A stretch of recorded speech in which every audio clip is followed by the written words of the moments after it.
The psychology of scarcity, lack, and poverty. How mental patterns shape material realities and how to break free. Introduction. Scarcity is a state of mind. The concept of not enough permeates our existence in ways both obvious and subtle. While economists have long studied material scarcity as a fundamental principle of markets, this book proposes something more radical, that scarcity is primarily a psychological state, one that precedes and often creates our material conditions. When we speak of scarcity, we're referring not just to insufficient resources, but to an internal orientation that perceives limitations everywhere. Lack represents the felt experience of this mindset, the visceral sensation that something essential is missing. Poverty extends beyond financial metrics to encompass a contracted state of being, where one's sense of possibility and agency has been diminished. Understanding the psychology behind these states matters profoundly because our mental frameworks shape our reality in concrete ways. The mind that perceives scarcity makes decisions fundamentally different from the mind that perceives abundance. Research in behavioral economics, neuroscience, and psychology reveals how scarcity thinking impairs cognitive function, narrows perspective, and creates self-perpetuating cycles of lack. When we operate from a scarcity mindset, we literally cannot access our full intelligence or creativity, precisely the resources needed to transform our circumstances. This book offers a comprehensive framework for recognizing and rewiring the belief systems that trap us in perceived scarcity. Through evidence-based practices drawn from cognitive psychology, somatic healing, and consciousness studies, you'll learn to awaken abundance consciousness not as magical thinking, but as a deliberate recalibration of perception and response. The goal isn't merely to acquire more resources, but to fundamentally alter your relationship with the concept of enough. Our journey begins by exploring the multilayered origins of scarcity consciousness, from evolutionary biology to collective trauma. We'll then examine how these patterns manifest in thought, emotion, and behavior, before turning to the systemic forces that reinforce scarcity thinking at societal levels. The second half of the book equips you with practical tools for transformation, culminating in a vision of personal sovereignty that transcends traditional definitions of wealth. Each chapter includes reflective exercises, case studies of individuals who've transcended deep-seated scarcity patterns, and actionable practices to integrate into daily life. The approach synthesizes cutting-edge research with ancient wisdom traditions that have long understood the relationship between consciousness and material reality. As we begin this exploration together, I invite you to consider what might be possible if you were liberated from the belief in not enough. How might your decisions, relationships, and creative expression transform?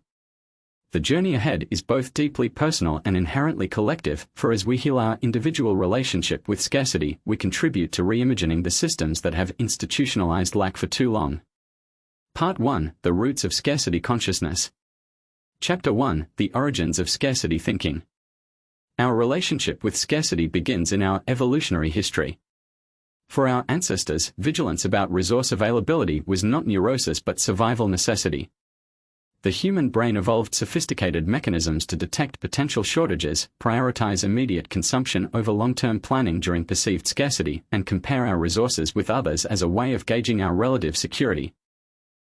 This evolutionary heritage manifests in modern humans as what behavioral economists call scarcity tunneling, a cognitive narrowing that occurs when we perceive insufficient resources. Studies show that the preoccupied brain literally loses cognitive bandwidth, reducing IQ by the equivalent of a sleepless night. This phenomenon explains why poverty so often appears self-perpetuating. When survival concerns dominate cognitive resources, long-term planning and complex problem-solving become nearly impossible. Yet evolutionary explanations alone cannot account for our complex relationship with scarcity. The trauma of deprivation, whether experienced directly or inherited through family systems, shapes neural pathways in ways that persist long after the actual threat has passed. Recent research in epigenetics suggests that experiences of severe deprivation can create biological changes that transmit across generations, potentially explaining why scarcity patterns often persist in families even as economic circumstances improve. This biological encoding of scarcity becomes even more profound when we consider collective trauma.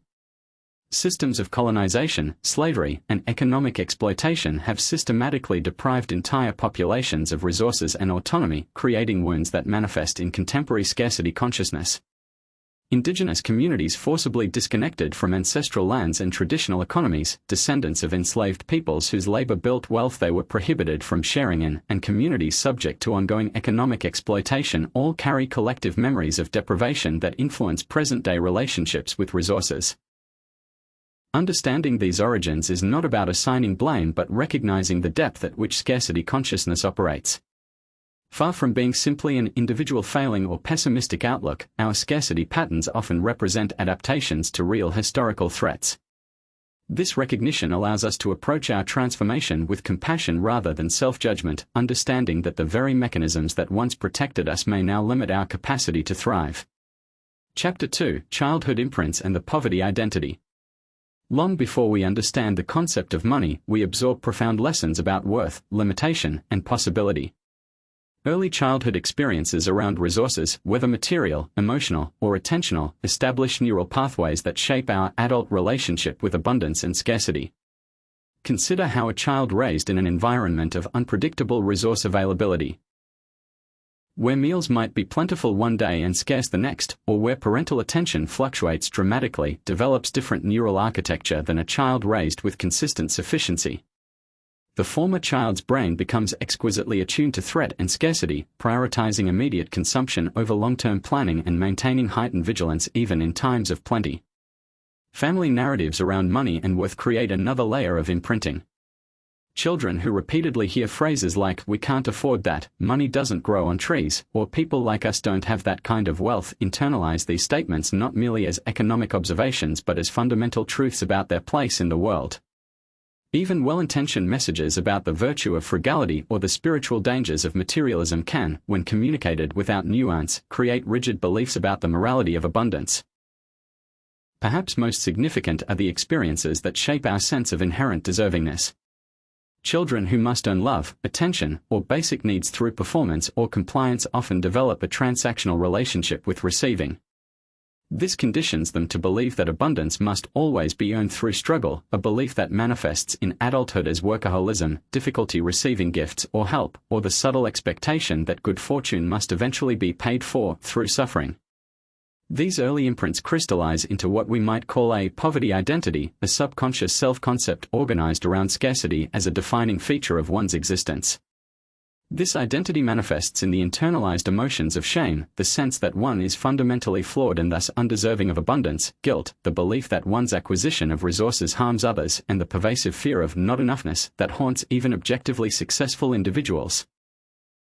Psychological research reveals how this poverty identity operates beyond conscious awareness to maintain consistency with early imprints. Studies on upper-limit problems show how individuals subconsciously sabotage success or abundance when it conflicts with their core identity, explaining the puzzling phenomenon of lottery winners who return to poverty or successful professionals who undermine their achievements. Recognizing these childhood imprints is essential because transformation begins with awareness. By understanding how our early experiences shaped our relationship with abundance, we can begin to distinguish between actual resource limitations and the internalized beliefs that may be constraining our capacity to receive. Chapter 3: Cultural and Religious Programming. Beyond our personal experiences, powerful cultural and religious narratives shape our relationship with scarcity and abundance. These collective stories create the context within which individual beliefs develop, often operating so pervasively that we mistake them for universal truths rather than cultural constructs. Many religious traditions contain teachings that idealize simplicity, detachment from material concerns, or even outright poverty. From Jesus' assertion that it is easier for a camel to pass through the eye of a needle than for a rich man to enter heaven, to Buddhist emphasis on non-attachment and Hindu ascetic traditions, spiritual wisdom often seems to suggest that material abundance is at best a distraction from spiritual development and at worst a moral failing. These teachings, while often containing profound insights about the limitations of materialism as a path to fulfillment, can be internalized in ways that create unconscious resistance to prosperity. A person raised in such traditions may consciously desire financial security while unconsciously equating wealth with spiritual corruption. This creates a psychological conflict where part of the self sabotages financial opportunities in order to preserve moral or spiritual identity. Secular culture reinforces these patterns through its own moral narratives about wealth and poverty. The starving artist archetype suggests that authentic creativity requires material suffering. The celebration of hustle culture normalizes exhaustion and deprivation as prerequisites for success. Even progressive political ideologies, while rightly critiquing systems of economic injustice, sometimes inadvertently create an association between wealth and moral compromise that makes financial abundance feel ethically suspect. These narratives intersect with deeply embedded cultural taboos around discussing money, success, or ambition. Many families enforce silence about financial matters, creating a mystification of wealth that preserves existing power structures. Cultural prohibitions against boasting or standing out from one's community can make visible success feel dangerous. And the ubiquitous practice of downplaying achievements or emphasizing one's struggles, what sociologists call suffering contests, creates social environments where scarcity narratives are rewarded with connection while abundance expressions risk social rejection. In many communities, particularly those with histories of oppression or limited access to resources, scarcity becomes normalized or even glamorized. The valorization of making something from nothing, of sacrifice for the next generation, or of maintaining dignity despite deprivation, while representing genuine survival wisdom and resilience, can sometimes calcify into cultural identities organized around lack rather than possibility. Understanding these cultural and religious influences allows us to approach our own scarcity patterns with greater discernment. We can honor the wisdom in traditional teachings about non-attachment or critique of materialism without internalizing messages that abundance is inherently corrupt. We can recognize how cultural narratives may have served protective functions for communities facing real resource constraints while questioning whether these narratives still serve our collective flourishing today. This awareness creates the foundation for conscious choice, the ability to distinguish between values we authentically wish to embody and unconscious programming that may be limiting our capacity to receive and create prosperity in all its forms. Part 2: The Mind in Chains, the Inner Workings of Lack. Chapter 4: The Scarcity Brain, Neuroscience and Cognition. The human brain is remarkably adaptive, continuously reshaping itself in response to perceived conditions. When it comes to scarcity, these adaptations create distinctive patterns of neural function that profoundly affect how we perceive opportunities, make decisions, and allocate our internal resources. Neuroimaging studies reveal that the perception of scarcity triggers immediate changes in brain activity. The amygdala, our brain's threat detection center, becomes hyperactive, while the prefrontal cortex, responsible for executive function, planning, and impulse control, shows reduced activity. This neurological shift mirrors what happens during physical danger. The brain prioritizes immediate survival over long-term considerations. This state triggers a cascade of physiological effects. Cortisol levels rise, creating a stress response that further narrows cognitive bandwidth. The brain's reward pathways become more sensitive to immediate gratification, explaining why short-term thinking often dominates in conditions of perceived scarcity. Meanwhile, the default mode network, the brain system associated with creativity, broader perspective, and meaning-making, becomes less active, literally reducing our capacity to imagine alternative possibilities. These neurological changes manifest as what researchers call tunneling, a cognitive narrowing where attention fixates intensely on the perceived lack while peripheral information fades from awareness. In one landmark study, researchers found that Indian sugar cane farmers showed measurably lower cognitive performance during pre-harvest periods of financial scarcity compared to post-harvest abundance, the same individuals losing the equivalent of 13 IQ points when operating under scarcity conditions. This tunneling creates powerful confirmation bias loops. The scarcity-primed brain selectively notices evidence that reinforces perceptions of lack while filtering out contrary information. A person operating from money scarcity, for example, becomes hyper-aware of expenses and limitations while often failing to register opportunities or resources that don't fit the scarcity narrative. This selective attention then reinforces the initial perception, creating a self-sustaining cycle that persists even when objective circumstances change. The neuroscience of scarcity helps explain persistent psychological phenomena like poverty traps and abundance blocks. When scarcity thinking becomes neurologically entrenched, it operates as the brain's default setting, automatically organizing perception and behavior even in the absence of actual resource constraints. This explains why individuals who have overcome material poverty sometimes continue to exhibit scarcity behaviors and thought patterns, or why objectively wealthy individuals can experience relentless subjective scarcity despite their resources.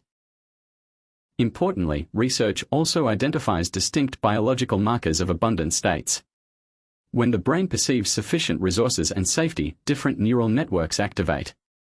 The prefrontal cortex resumes fuller functioning, allowing for more creative and long-range thinking. Stress hormones decrease while oxytocin and serotonin increase, promoting feelings of connection and well-being.